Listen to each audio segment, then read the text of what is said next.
أعوذ بالله من الشيطان الرجيم بسم الله الرحمن الرحيم قال أما من ظلم فسوف نعذبه ثم يرد إلى ربه فيعذبه عذابا نكرا وأما من آمن وعمل صالحا فله جزاء الحسنى وسنقول له من أمرنا يسرا. Bismillah ar-Rahman ar-Rahim. These are ayahs 87 and 88 of Surah Al-KAHF. And Allah Ta'ala has said to the King Zulkarnain, who is also a prophet, that he has come across a nation of people who are wrongdoers. And Allah says that he has been given a free hand. He can do whatever he wishes to do with them. He can punish them or he can forgive them. Now, this absolute power and absolute authority has been provided to this king. Yet the king, he is making a very sensible decision. And he is saying, Qala, says Zulkarnain, Amma man zalama fasawfa nu'azzibuhu. So he says, as for him who does wrong unto others, him shall we in time cause to suffer. Summa yuraddu ila rabbihi fayu'azzibuhu azaban nukra. And thereupon he shall be referred to his sustainer, and he will cause him to suffer with unnameable, unimaginable suffering. وَأَمَّا مَنْ آمَنَ وَعَمِلَ صَالِحًا فَلَهُ جَزَاءً الْحُسْنَى. But as for him who believes and does righteous deeds, he will have the ultimate good of the life to come as his reward. وَسَنَقُولُ لَهُ مِنْ أَمْرِنَا يُسْرًا. And we shall make binding on him that which is easy to fulfill. The amazing thing here is that Allah Ta'ala is giving a free hand to King Zulkarnain and giving him a choice. You can punish them all or you can forgive them all. But this is a test from Allah. And again, there are two destinies here, the two choices in life. And Allah Ta'ala has given both those destinies in the hands of Zulkarnain. And what has Zulkarnain done? He's chosen a bit from each destiny. He says that those who are wrongdoers, those who are evil to each other, who do zulm, them I'm going to punish. And then when they leave this world and go to the hereafter to Allah, Allah is going to give them a punishment which nobody can even imagine. We cannot even imagine what the heavens, the hell and the paradise look like. For example, imagination is limited to what is around us. If I take you back 1,000 years and you try to explain to people what a mobile phone is and what a laptop is and what a computer is, they won't be able to understand because it's beyond their imagination. Similarly, things which are in the future to us, we can't imagine them because our imagination is limited by the stimulation we're getting from our environment at this place and time and person. So the blessings of Allah which are to come are, most of them are unimaginable to us. And similarly, the punishments which might be in store for people who are wrongdoers, they are difficult to imagine. And then Zulkarnain says, وَأَمَّا مَنْ آمَنَ وَعَمِلَ صَالِحًا فَلَهُ جَزَاءً الْحُسْنَى. And as for the person who believes and does good deeds, for him there's going to be a good reward. وَسَنَقُولُ لَهُ مِنْ أَمْرِنَا يُسْرًا. And I will not put a burden on him and only ask him to do things which are easy to do. So he's going to be kind to the person who believes and who does not do any evil deeds. But I would like to stop here and ask a question which has been asked to me many a times, and it's asked from among the Muslims and from the non-Muslims. You know, Allah Ta'ala says to Zulkarnain, here is a nation of people who are wrongdoers, and I give you the free hand. Be kind to them, forgive them, or punish them. The question which is often asked is, why does Allah want to punish people? Well, He's kind. He's Rahman, He's Rahim. Why does He punish people? And the answer is in the Quran. If you go to Surah Hud, which is the 11th surah of the Quran, and you go to ayah number 117, Allah Ta'ala says here, Bismillah ar-Rahman ar-Rahim, وَمَا كَانَ رَبُّكَ لِيُهْلِكَ الْقُرَى بِظُلْمٍ وَأَهْلِهَا مُصْلِحُونَ. Allah says, for never would thy sustainer, your Rabb, your Lord, destroy a community for wrongdoing or wrong beliefs, so long as its people behave righteously towards each other. So, this is a basic principle. This is Sunnatullah. This is the system of Allah. Allah Ta'ala says, He's never going to punish a people, never going to send azab to them just because they don't believe in Allah. As long as they're good to each other, they're muslihun, they are looking after each other. But once the people persistently commit evil in their mutual dealings, they deliberately hurt each other and become tyrannical, that is when Allah's punishment comes to them. Now, this ayah of Surah 11, Hud, ayah 117, it explains everything which is happening in the world around us. We have believers, people going to the mosque 5 times a day, believing in Allah, righteous people, righteous nations, made in the name of Islam, flags with the name Allah written on them all over. And yet the dealings among the people are wrong. There is a tyranny towards the people. There is evil doing. There is exploitation of other human beings' right. And that society would never prosper. And the punishment of Allah will come to them. Whereas on the other hand, you have these societies which do not believe in Allah, which openly do shirk and kufr. Yet as Allah said, they are muslihun towards each other. They look after each other. They do not trample on other people's rights. They have a society which is existing with peace, and Allah's punishment does not come to them. And now it becomes clear why Hazrat Zulkarnain alayhi salam is a role model for us. When he was giving absolute power, he used it with merit and justice. Remember, absolute power can corrupt absolutely. But Zulkarnain alayhi salam, he is going to use the power bestowed upon him sensibly.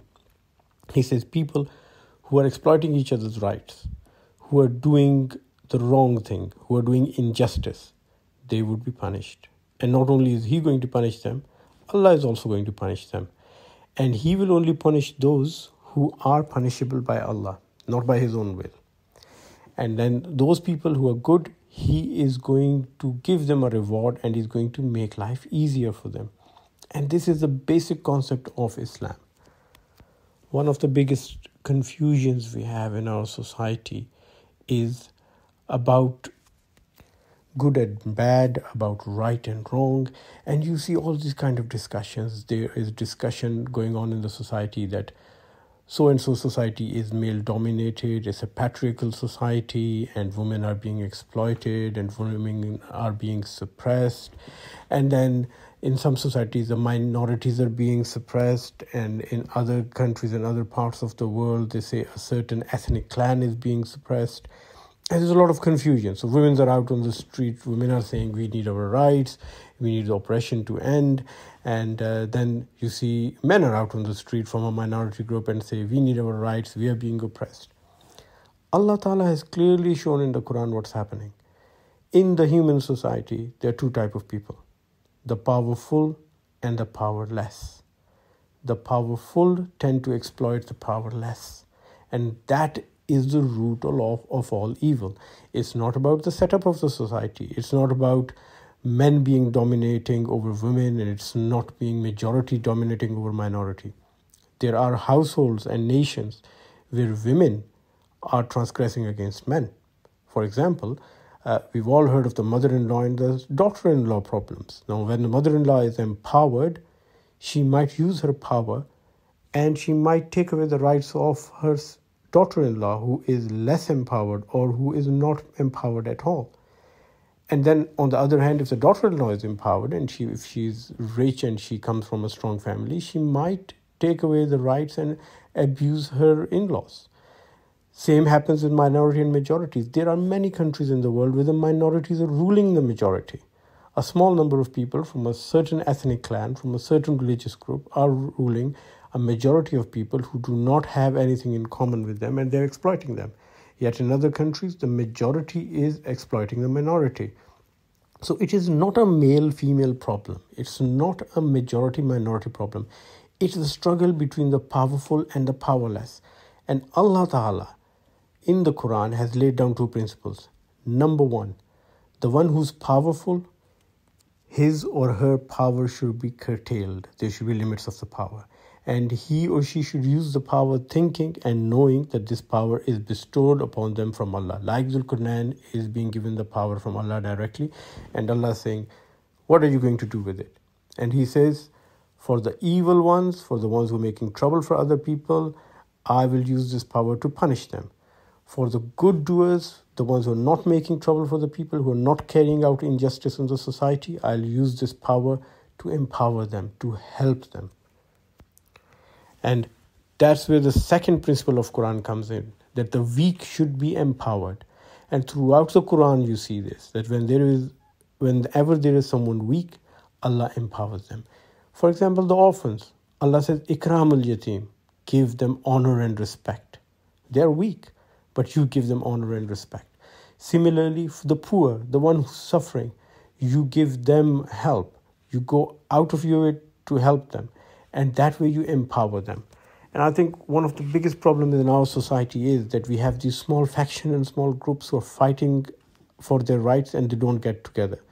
So if all these groups would come together, the groups of the people who are powerless, and empower each other, they can make a bigger and a better and more permanent change in the society, rather than fighting their own cause and fighting their own limited agendas. And this brings us to the next point, which is the spirit of justice in Quran and Islam. Islam has got the most comprehensive and the most perfect system of justice described anywhere in any text. No religion, no book in the world describes it as beautifully as the Quran. And Allah Ta'ala says in the 4th Surah, ayah number 135, Ya ayyuhal lazina amanu kunu qawwamina bil qist shuhada'a lillahi walau ala anfusikum awil walidina wal akrabina in yakun ghaniyan aw fakiran fallahu ula bihima fala tattabi'ul hawa an ta'dilu wa in talaw aw tu'ridu fa inna Allaha kana bima ta'maluna khabira. Ya ayyuhal lazina amanu, O you who have believed, kunu qawwamina bil qist, be persistently standing firm in justice. Shuhada'a lillahi, witness for Allah. Walau ala anfusikum, even if it be against yourselves. So stand for justice, even if it against yourself. If you have done something wrong, go and make a witness against yourself and say, yes, I did this wrong. Awil walidina, or your parents. Your parents have done something wrong. You do not take their side. You go and you witness against them and say, my parents have done this wrong. Wal aqrabin, and relatives. And this is where we all fail. When it comes to myself or my parents or my relatives, I protect them even if they are wrong. And then Allah says, In yakunnu ghaniyan aw fakirun. Whether one is rich or poor. Now that's another thing. Sometimes we judge people by their wealth. And it's not just being rich, but it's also being poor. So he says, don't help the rich and go against the poor, or don't help the poor do something right and go against the rich if their rights are being denied just because they're rich and you're jealous of them, or you think the poor is worthy of your sympathy. And then Allah says, فَاللَّهُ أُولَى بِهِمَا, Allah is more worthy of both. Are you going to side with the rich, or are you going to side with the poor, or are you going to side with Allah? Allah says that you have to bring justice and you have to stand up for justice. So don't side with the rich or the poor, side with Allah. فَلَا تَتَّبِعُوا الْهَوَى, very, very important. Do not follow your inclination and your desires when it comes to justice. Don't go by your heart feeling. My heart says I should be very kind to this person. My heart says I should be very harsh to this person. No. فَلَا تَتَّبِعُوا الْهَوَى أَن تَعْدِلُوا وَإِن تَلَوْا أَوْ تُعْرِضُوا فَإِنَّ اللَّهَ كَانَ بِمَا تَعْمَلُونَ خَبِيرًا. Lest you not be just. If you follow your desires, then you won't be able to do justice. If you follow your heart feelings, your gut feelings, you won't be able to do justice. And if you distort your testimony or refuse to give it, then indeed Allah is ever with what you do acquainted. Allah knows. فَإِنَّ اللَّهَ كَانَ بِمَا تَعْمَلُونَ خَبِيرًا. If you hide or distort your testimony, then remember, Allah knows everything. He knows what you are hiding and He knows what you are showing. And you might be able to deceive the people, but na'uzubillah, you'll never be able to deceive Allah. And here this principle has been exercised perfectly by Hazrat Zulkarnain alayhi salam. Inshallah ta'ala, tomorrow we will talk about the next journey of Hazrat Zulkarnain alayhi salam, where he travels east and to the farthest points in the east of the known landmass and of the known world. And inshallah we'll see what benefit we get from his journey and what his journey and his expeditions teach us and what is relevant to our life and our time, inshallah. Jazakallah khair for listening, and please remember everyone in your prayers. Assalamu alaikum wa rahmatullahi wa barakatuh.